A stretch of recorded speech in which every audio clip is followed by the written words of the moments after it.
Bonjour et bonsoir à tous. Seigneur, qui peut entrer dans ton sanctuaire pour t'adorer? Bonjour et bonsoir à tous.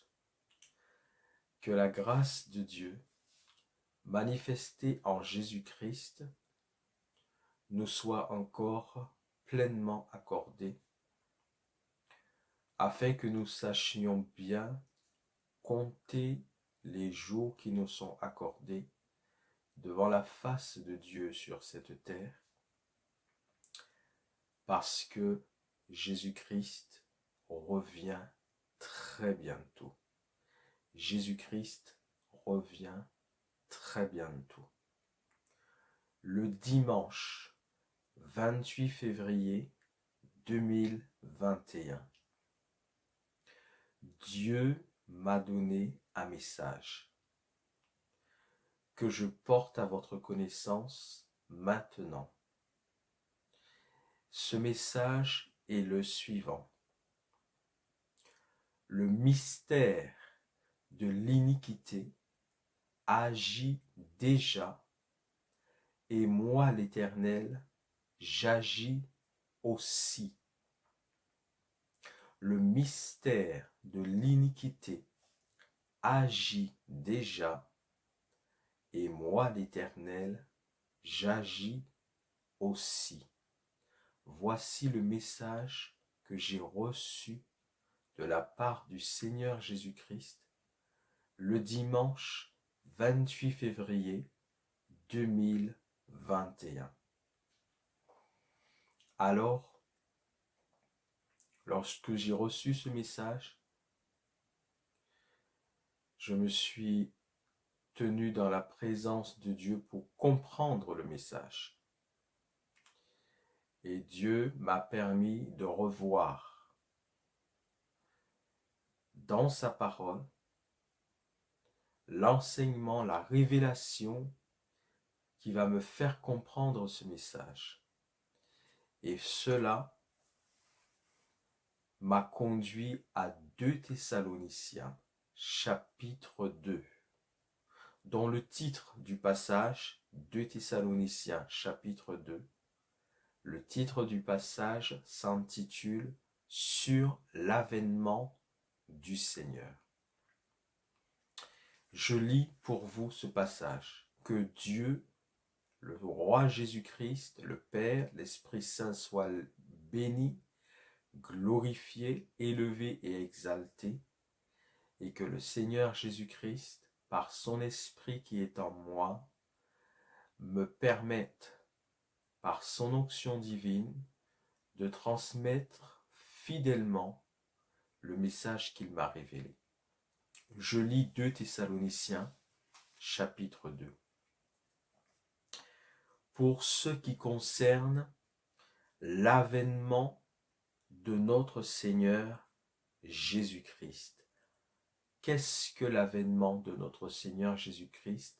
C'est sa venue, son retour, c'est-à-dire exactement ce que l'Église attend. L'Église attend le retour de Jésus-Christ selon la promesse que Jésus-Christ a faite, qu'il reviendrait pour prendre avec lui son Église, son épouse. Donc c'est ça l'avènement du Seigneur Jésus-Christ. Donc en ce qui concerne l'avènement de notre Seigneur Jésus-Christ et notre réunion avec lui. Qu'est-ce que dit l'apôtre Paul ici sous l'inspiration du Saint-Esprit? Il parle effectivement de l'enlèvement de l'Église, parce qu'il parle de l'avènement, c'est-à-dire le retour de Jésus-Christ, et notre réunion avec lui, c'est le fait que nous allons être réunis avec Jésus-Christ nous le rencontrerons, nous serons avec lui. Donc il est bien question de l'enlèvement de l'Église. Jésus qui revient pour enlever donc son Église.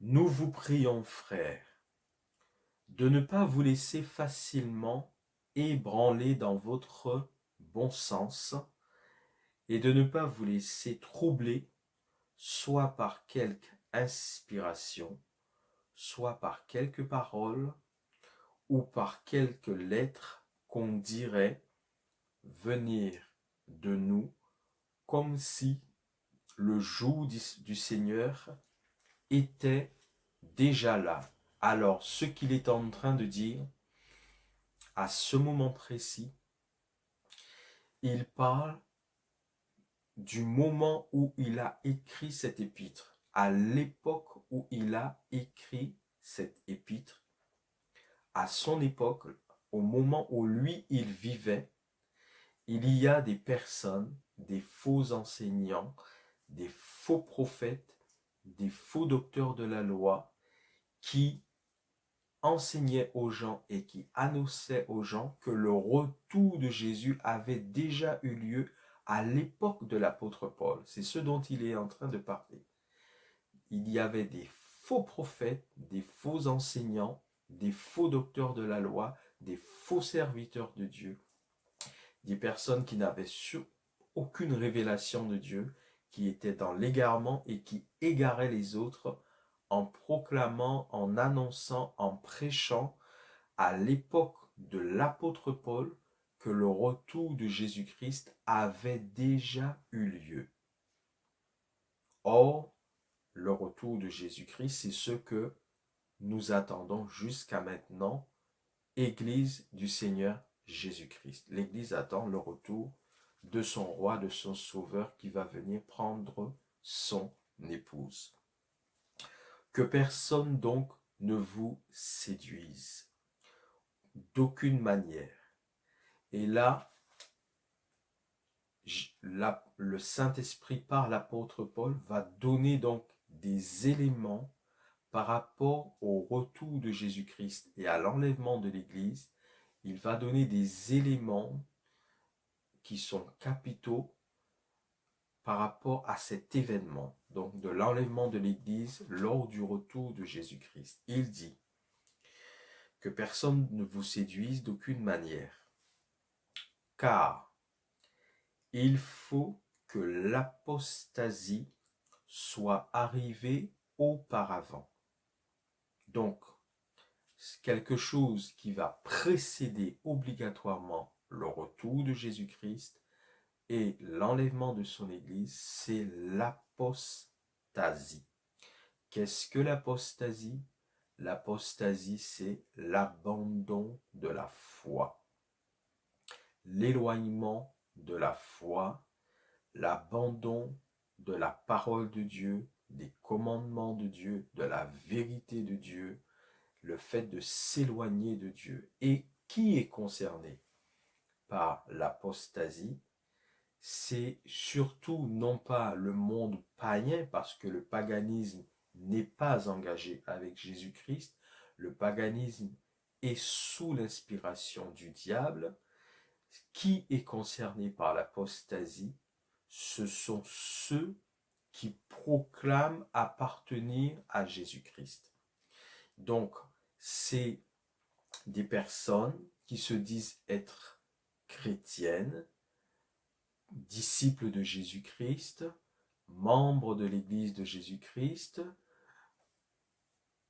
dans un mouvement chrétien quelconque, et ce sont surtout donc ces personnes-là qui sont concernées par ce qui s'appelle l'apostasie, puisqu'il s'agit d'abandonner la foi, de s'éloigner de la foi chrétienne, de Dieu et de la vérité qui concerne Dieu, donc pour s'attacher, et c'est ce que Dieu donc nous a aussi révélé dans d'autres versets, pour s'attacher à des esprits séducteurs, à des esprits de démons et à des fausses doctrines. Donc c'est des personnes qui à la base croyaient en Dieu, croyaient en Jésus-Christ, croyaient en la parole de Dieu, mais qui au fil du temps, sous l'emprise de la séduction, vont s'éloigner de Dieu, vont s'éloigner de la vérité, vont s'éloigner donc de la parole de Dieu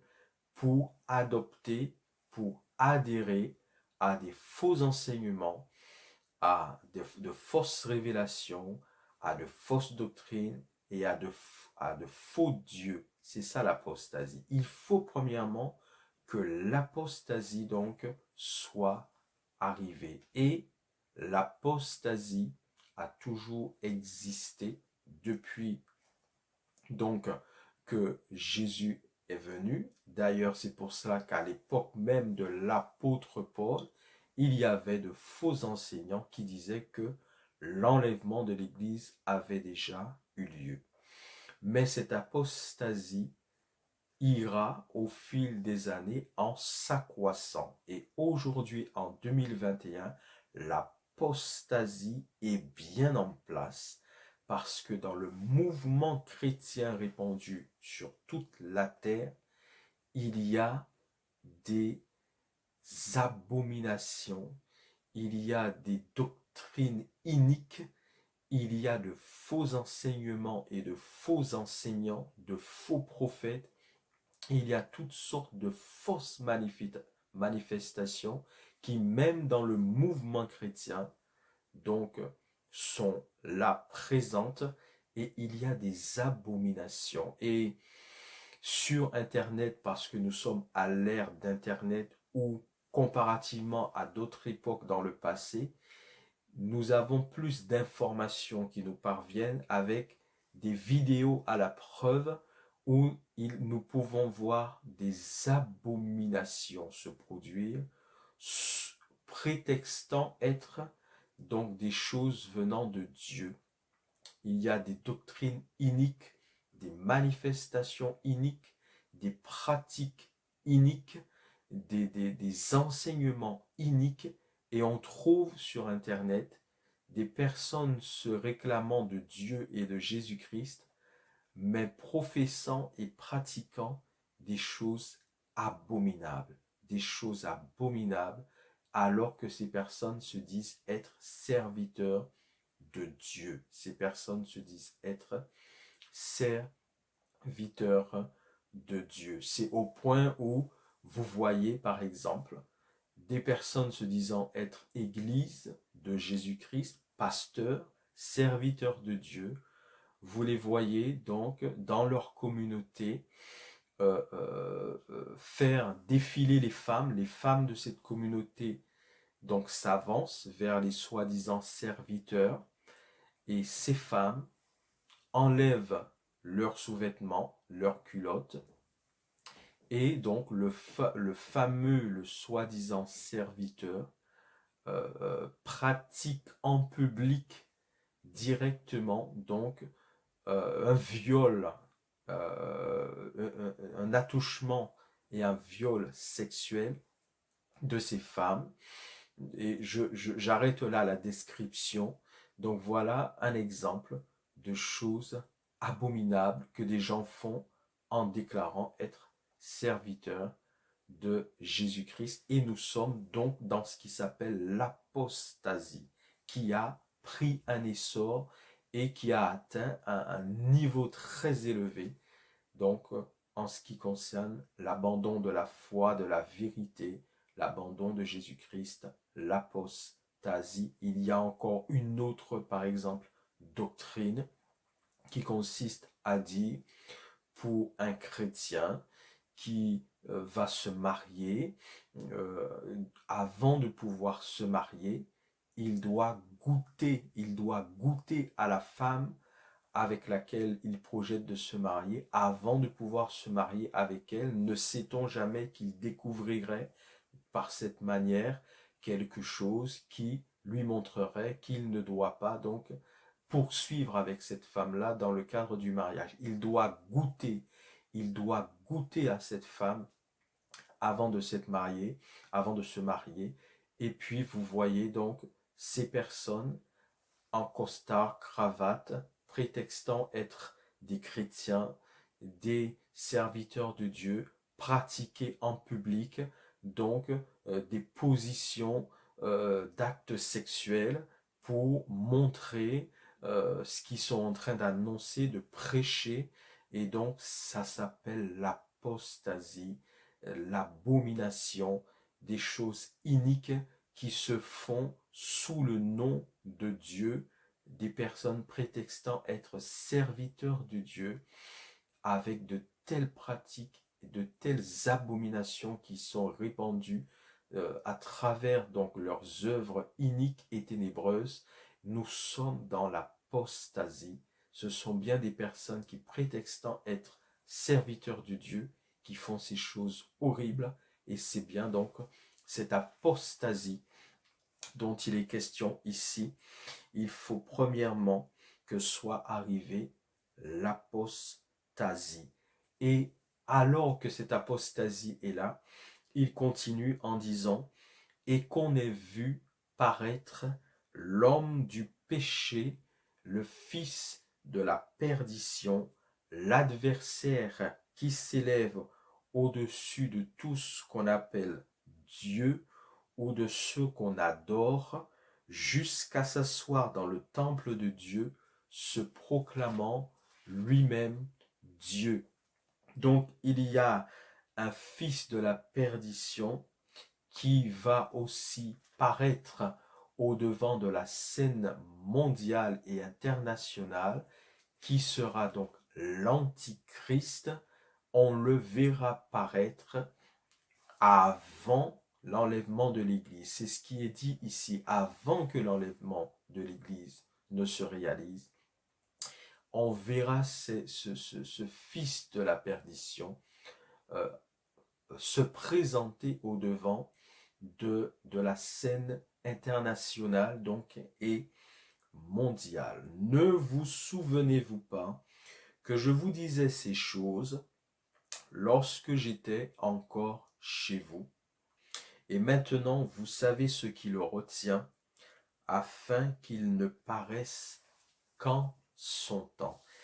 Il y a actuellement sur la terre une autorité, une puissance souveraine, divine, glorieuse, qui empêche à cet impie, à cet adversaire, à ce fils de la perdition, donc pour l'instant, de se manifester au devant de la scène mondiale et internationale. Il y a une autorité souveraine, une puissance souveraine et divine qui empêche à cet impie pour l'instant de se présenter au devant de la scène mondiale et internationale.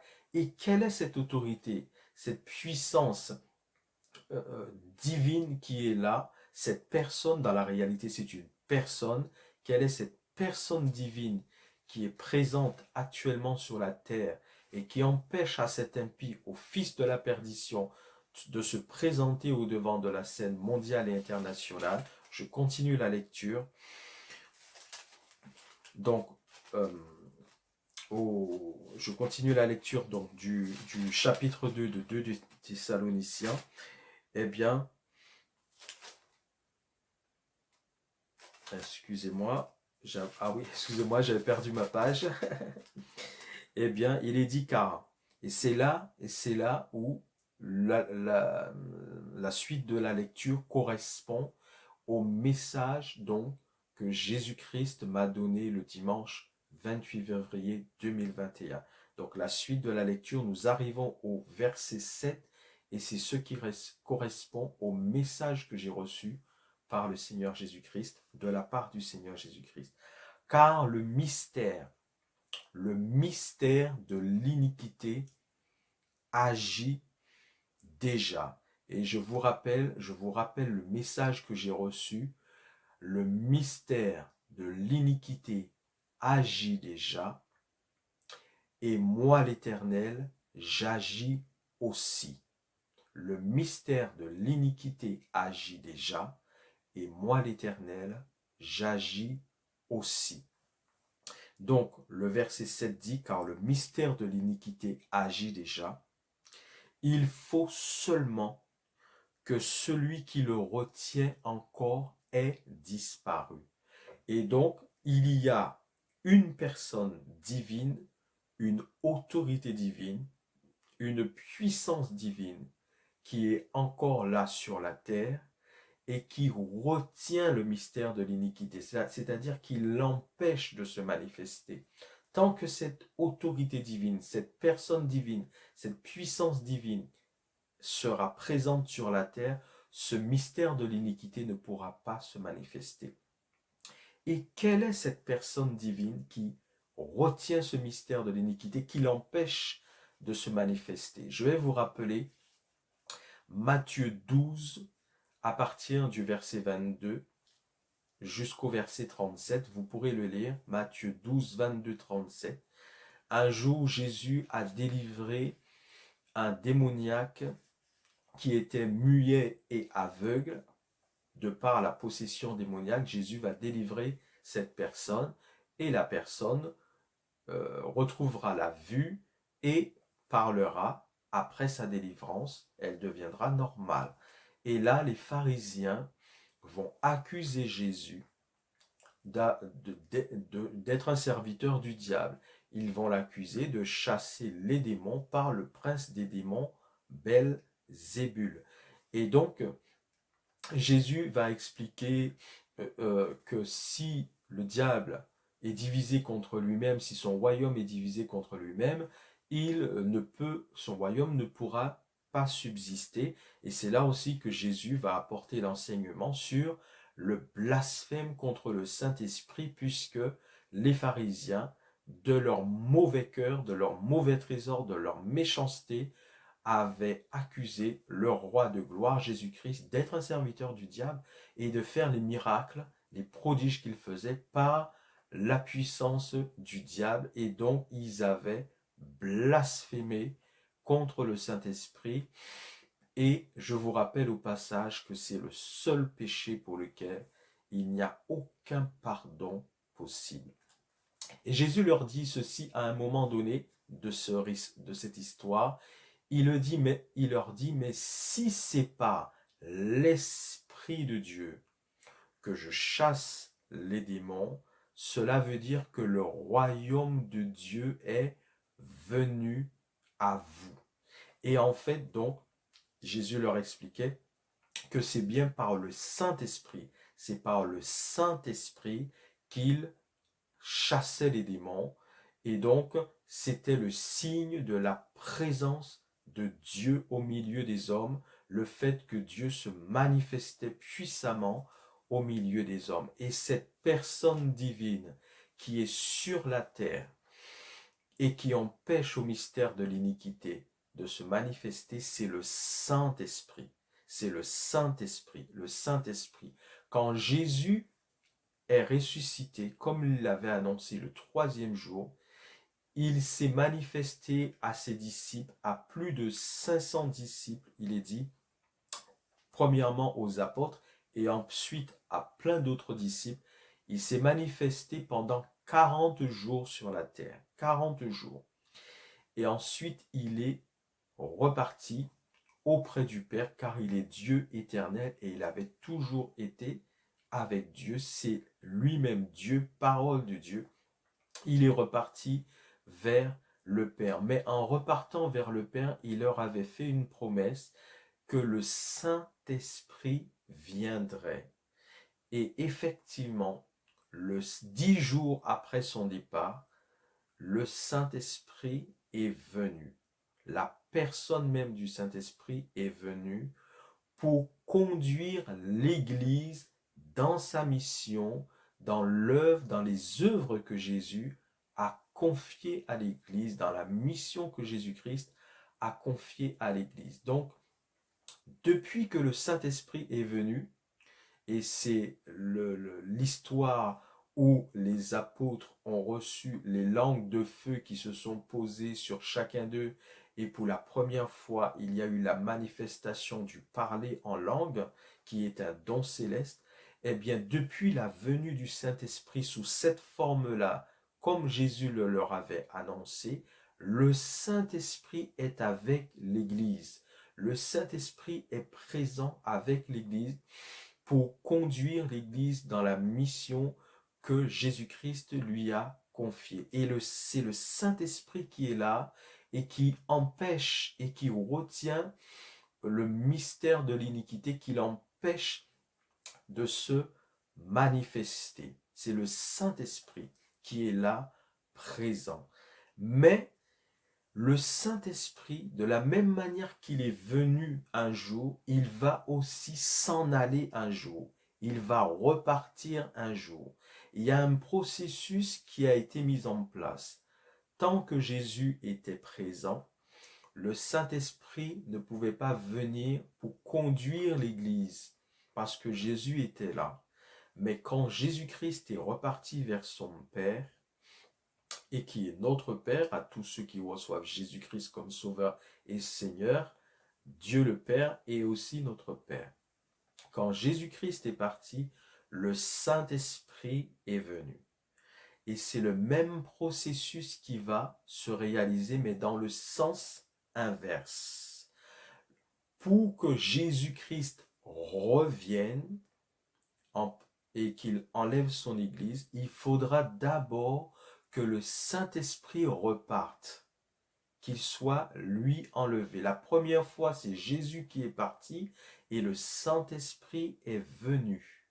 Et la deuxième fois, c'est le Saint-Esprit qui va partir et Jésus-Christ à ce moment-là reviendra. Et c'est pour ça qu'il est dit, il faut seulement que celui qui le retient encore ait disparu.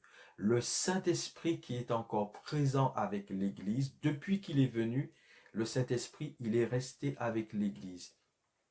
Et son temps arrive maintenant au Saint-Esprit où lui aussi, il va partir, il va repartir. Et c'est lorsqu'il va repartir que Jésus-Christ va pouvoir revenir. Regardez la suite du récit. Donc quand il est dit, il faut seulement que celui qui le retient encore ait disparu. Et alors, quand celui qui le retient sera disparu, aura disparu, il sera parti, c'est le Saint-Esprit. Quand le Saint-Esprit partira, alors paraîtra l'impie que le Seigneur Jésus-Christ détruira par le souffle de sa bouche et qu'il anéantira par l'éclat de son avènement. Ce n'est que lorsque le Saint-Esprit partira, comme le Saint-Esprit ne sera plus là, le mystère de l'iniquité qui agit depuis que Jésus était venu sur la terre, depuis à l'époque où l'apôtre Paul a écrit donc cette épître aux Thessaloniciens, le mystère de l'iniquité était déjà là et il agissait déjà. Il a toujours été là et il a toujours agi parce que derrière ce mystère de l'iniquité, la source, c'est le diable. La source, c'est l'ange déchu. La source, c'est cette créature de Dieu, mais qui a décidé de faire la guerre à son Créateur, qui a été chassé de la présence de son Créateur, qui a entraîné avec lui un tiers des anges et qui font la guerre donc à leur Créateur. Depuis donc qu'ils ont été chassés de la présence de Dieu, eh bien ils agissent, ils ont toujours agi pour détourner les hommes de Dieu et de la volonté de Dieu et surtout du salut éternel. Donc ce mystère de l'iniquité, il a toujours été là, il a toujours agi. Depuis l'époque de Jésus et avant, depuis que Dieu a créé, il a commencé dans le jardin d'Éden pour détourner l'homme de son Créateur. Il a toujours été là, il a toujours agi. Et à l'époque de l'apôtre Paul également, lorsqu'il a écrit cette épître, le mystère de l'iniquité agissait déjà. Mais il a été en progressant au fil des années, au fil des siècles, et il a atteint maintenant un niveau dans ce qu'il fait. Et là maintenant, le summum de son agissement consistera à ce qu'il fasse maintenant apparaître au-devant de la scène internationale et mondiale, eh bien le fils de la perdition, le fils de l'iniquité, l'adversaire qui s'élève au-dessus de Dieu et qui s'assiera, il ira s'asseoir dans le temple de Jérusalem, le troisième temple de Jérusalem, qui va être reconstruit très bientôt. C'est le mystère donc de l'iniquité qui agit. Donc à ce moment-là, une fois que le Saint-Esprit sera parti, eh bien paraîtra l'impie, l'impie que le Seigneur Jésus-Christ détruira par le souffle de sa bouche et qu'il anéantira par l'éclat de son avènement. L'apparition de cet impie se fera par la puissance de Satan avec toutes sortes de miracles, de signes et de prodiges mensongers et avec toutes les séductions de l'iniquité pour ceux qui périssent parce qu'ils n'ont pas reçu l'amour de la vérité pour être sauvés. Alors, ce qu'il faut comprendre maintenant, c'est qu'est-ce que le mystère de l'iniquité? Qu'est-ce que le mystère de l'iniquité? Puisque le message que j'ai reçu, c'est le mystère de l'iniquité agit déjà, et moi l'Éternel, j'agis aussi. Le mystère de l'iniquité, on va regarder maintenant Matthieu, le chapitre 24. Et on va retrouver les mêmes choses concernant l'impie. L'impie qui doit paraître, c'est-à-dire l'antichrist qui doit paraître. Je lis au verset 15 de Matthieu 24. C'est pourquoi, lorsque vous verrez l'abomination de la désolation dont a parlé le prophète Daniel, établie en lieu saint, il ira s'asseoir dans le temple de Jérusalem, le troisième temple de Jérusalem qui va être reconstruit. L'impie, l'antichrist, ira s'asseoir dans ce temple pour se faire adorer en tant que Dieu. Il sera le représentant du diable sur la terre. Et donc, c'est pourquoi lorsque vous verrez l'abomination de la désolation dont a parlé le prophète Daniel établie en lieu saint, que celui qui lit fasse donc attention. Et là, il est donné plein de consignes, que ceux qui seront en Judée fuient dans les montagnes. Alors, je voudrais aussi préciser que ce qui est dit ici, c'est très important de comprendre.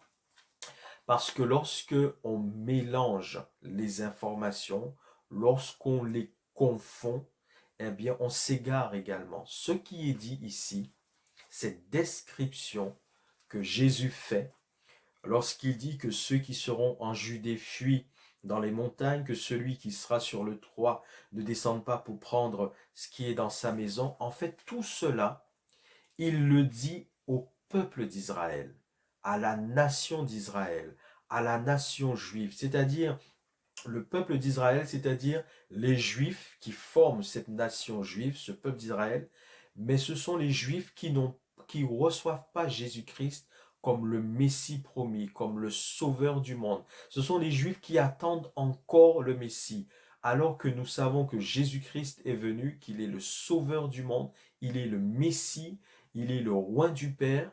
Nous l'avons reçu, il y a des Juifs aussi qui le reçoivent comme Sauveur et Seigneur de leur vie, et tous ceux qui le reçoivent deviennent l'Église de Jésus-Christ, mais les Juifs, les Israélites qui n'ont pas reconnu Jésus, qui ne reconnaissent pas Jésus-Christ comme le Messie qu'ils attendaient, ils sont cette nation d'Israël qui est toujours là et qui attend toujours le Messie.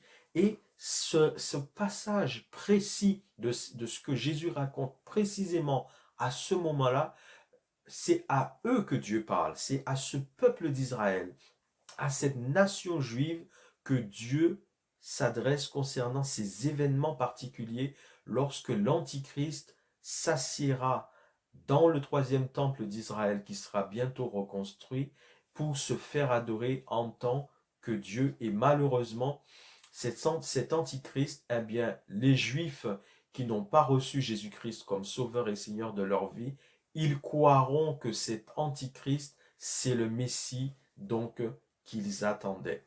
Mais je n'apporterai pas tous ces détails et il y aurait trop d'informations à donner. Et je continue la lecture et vous allez comprendre. J'arrive au verset 23, je passe sur plein de détails, et il dit, si quelqu'un vous dit alors, le Christ est ici, ou il est là, ne le croyez pas. Si quelqu'un vous dit, le Christ est ici, ou le Christ est là, ne le croyez pas, car il s'élèvera de faux Christ et de faux prophètes. Ils feront de grands prodiges et des miracles au point de séduire, s'il était possible, même les élus. Voici, je vous l'ai annoncé d'avance, si donc on vous dit, il est dans le désert, en parlant du Christ, n'y allez pas. Voici, si on vous dit, il est dans les chambres, ne le croyez pas, car comme l'éclair part de l'Orient et se montre jusqu'en Occident, ainsi sera l'avènement du Fils de l'homme. Qu'est-ce que le mystère de l'iniquité? Le mystère de l'iniquité consiste à ce que de faux Christ se manifestent pour tromper donc les gens et notamment ceux qui croient en Dieu ou alors le monde tout simplement qui ne croit pas, que ce soit le monde païen ou que ce soit le monde, le mouvement des chrétiens, il y a de faux Christ qui se manifestent et ça se fait régulièrement dans le monde entier. Il y a de fausses apparitions de Jésus-Christ, ce sont des esprits séducteurs et c'est ça le monde de l'iniquité. Le monde de l'iniquité, ce sont tous les faux Christ qui se manifestent. Et Jésus a averti en disant, si on vous dit, le Christ est par là, n'allez pas regarder. Si on vous dit, il est dans le désert, il est dans telle maison, voici Jésus-Christ est apparu là, voici, n'y allez pas. N'y allez pas, ce ne sera pas comme ça que Jésus-Christ va revenir. Ce sont de faux Christ, ce sont des esprits séducteurs qui sont là pour égarer, tromper les gens et les conduire à la perdition. Car le prochain retour de Jésus, il est dit, il va se manifester l'éclair, comme l'éclair part de l'Orient et se montre en Occident, ainsi sera l'avènement du Fils de l'homme. C'est-à-dire que les gens n'auront pas le temps de dire, tiens, Jésus-Christ est apparu ici, Jésus-Christ est là, Jésus-Christ est à tel endroit, allons voir. Les gens n'auront pas le temps de dire ça en un éclair, comme l'éclair apparaît en un éclair, donc personne n'aura le temps de dire j'ai vu Jésus à cet endroit, Jésus est en train de parler à tel endroit, Jésus-Christ est apparu dans telle maison. Personne n'aura le temps de dire cela concernant le retour de Jésus-Christ. Donc tout ce qui se manifeste en tant que Christ sur la terre, dans le sens où les gens disent Jésus-Christ est à tel endroit, Jésus-Christ est dans tel lieu, Jésus-Christ est dans telle maison, venez, allons voir, Jésus il est là. Ce sont des faux Christ, ce sont des manifestations d'esprits séducteurs, ce sont de faux Christ, et c'est ça le mystère de l'iniquité, qui agissait déjà depuis que Jésus était là sur la terre, qui agissait déjà depuis l'époque où l'apôtre Paul, sous l'inspiration du Saint-Esprit, a écrit cet épître aux Thessaloniciens. C'est ça le mystère de l'iniquité, c'est la manifestation des faux Christ. Et ça, il y en a toujours eu, et jusqu'à notre époque, en 2021, il y a donc des manifestations de faux Christ. Alors, je ne parle pas, et faisons bien attention, je ne parle pas des réelles révélations et visions que peuvent avoir des personnes du vrai Jésus-Christ, car Jésus-Christ se manifeste à ses serviteurs et à ses servantes. Il se manifeste réellement, mais pas dans le sens où les gens peuvent dire Jésus-Christ est dans telle maison, Jésus-Christ est ici, venez, allons voir, Jésus est par-ci, Jésus est par-là. Pas dans ce sens-là. Jésus peut se révéler à quelqu'un dans une vision, dans un songe, dans un rêve. Oui, ça se fait. Jésus-Christ se révèle de cette manière à beaucoup de chrétiens, d'enfants de Dieu, leur délivrant des messages, mais il ne se manifeste pas dans le sens d'être dans un lieu où les gens peuvent dire allons voir, Jésus est là. Et si c'est ça, si c'est de cette manière-là, ce sont de faux Christ, ce sont des esprits séducteurs et c'est le mystère de l'iniquité, donc qui agit. Alors, voici le message que Jésus-Christ m'a donné. Il m'a dit, le mystère de l'iniquité agit déjà, et moi l'Éternel, j'agis aussi. C'est-à-dire que le mystère de l'iniquité, maintenant, s'apprête à se manifester. Pourquoi il s'apprête à se manifester sous la forme de l'antichrist qui va apparaître? C'est parce que le Saint-Esprit va partir maintenant. Bientôt et très bientôt, le Saint-Esprit partira. De la même manière qu'il est venu pour être avec l'Église et qu'il a toujours été là avec l'Église depuis qu'il est venu, selon ce que Jésus même avait annoncé que le Saint-Esprit viendrait, eh bien maintenant le Saint-Esprit, il va partir. Ça va bientôt se réaliser. Le Saint-Esprit va partir. Parce que pour que Jésus revienne, il faut absolument que le Saint-Esprit s'en aille. Lorsque le Saint-Esprit s'en ira, le mystère de l'iniquité qui consiste à ce que l'Antichrist maintenant, sous l'autorité du diable, se présente au monde entier, ça va se réaliser puisque le Saint-Esprit partira, mais c'est là que Jésus-Christ va venir maintenant chercher son Église. Alors Jésus-Christ est à la porte, Jésus revient bientôt, très bientôt. Le Saint-Esprit d'abord va partir, le mystère de l'iniquité va se manifester pour que l'Antichrist maintenant, représentant du diable, se présente au devant de la scène mondiale.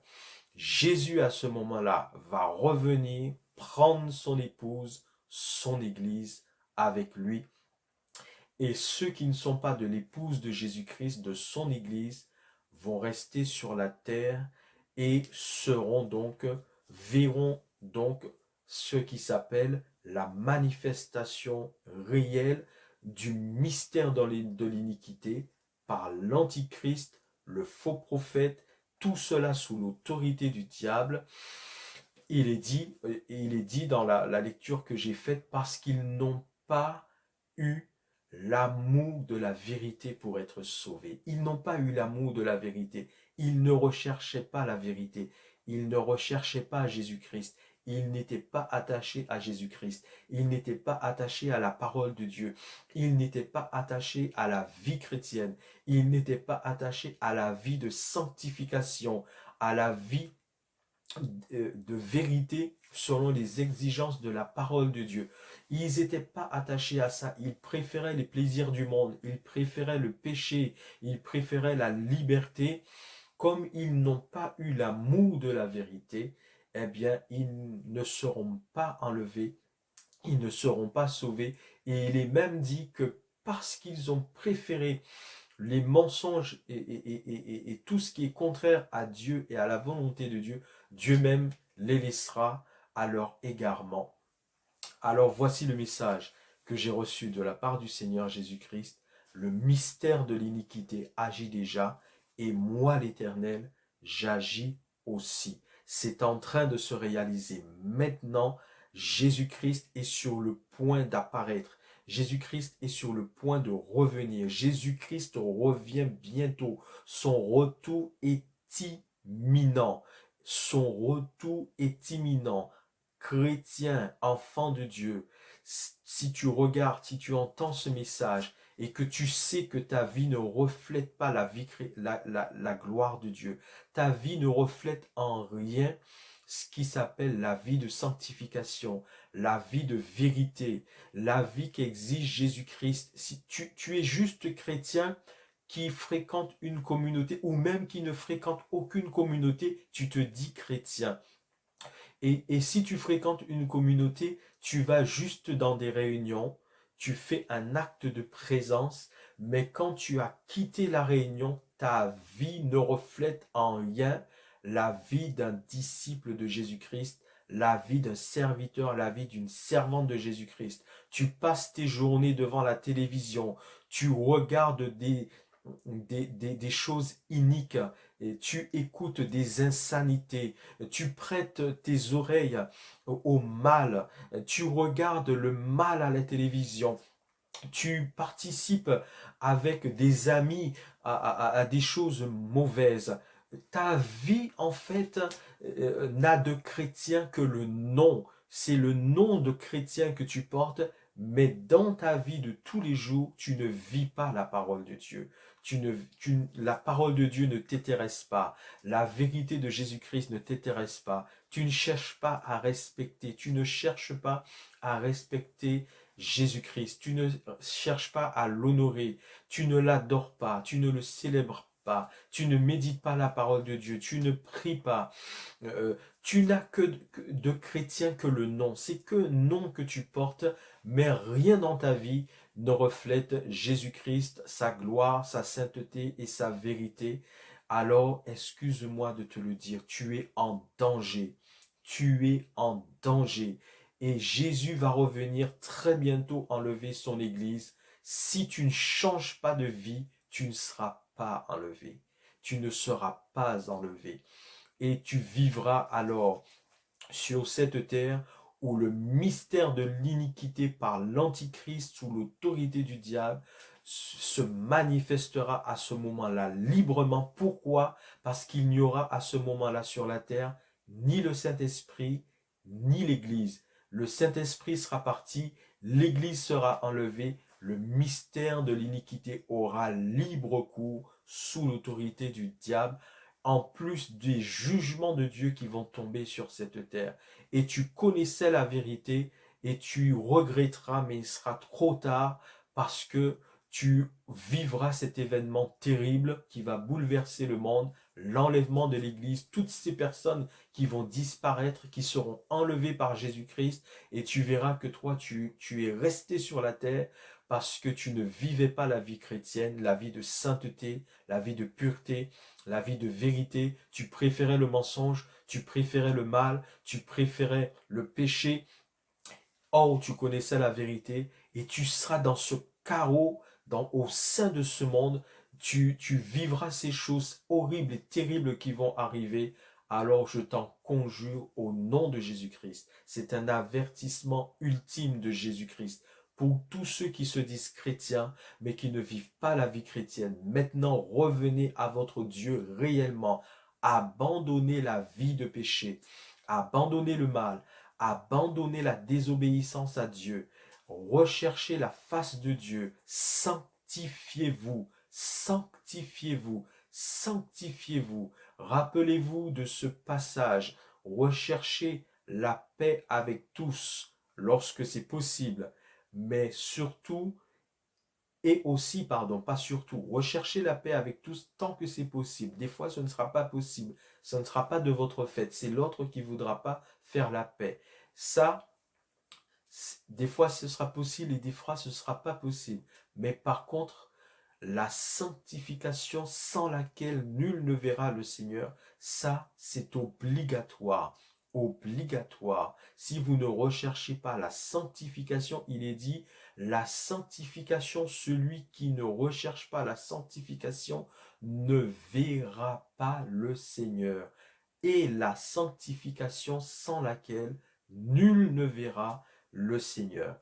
Tu es averti aujourd'hui, tu es averti. Jésus-Christ, dans son amour, te donne encore cet avertissement ultime afin que tu changes de vie, que tu abandonnes la vie de péché et de désobéissance et que tu marches maintenant dans la sainteté, dans la sanctification parce que Jésus-Christ est en train d'arriver. Il arrive bientôt.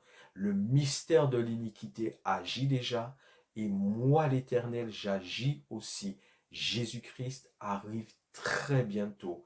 Très bientôt, ça va se faire. Jésus arrive. L'Église va être enlevée. L'Église va être enlevée. Entendez ce message. L'Église va être bientôt enlevée. Préparez-vous à cet enlèvement en sanctifiant vos vies. Que moi, je marche dans la sanctification.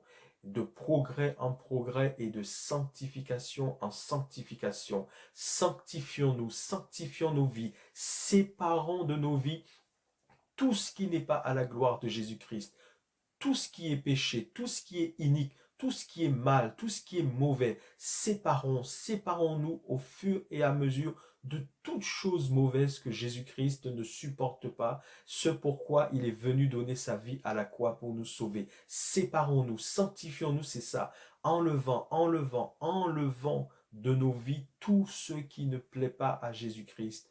Libérons-nous de cela au nom de Jésus-Christ. Sanctifions-nous, sanctifions-nous, sanctifions-nous. Jésus-Christ revient. Préparons-nous à son avènement. Il est à la porte, il revient bientôt. Nous sommes avertis, que Dieu nous bénisse et nous aide à nous sanctifier au nom de Jésus-Christ. Amen.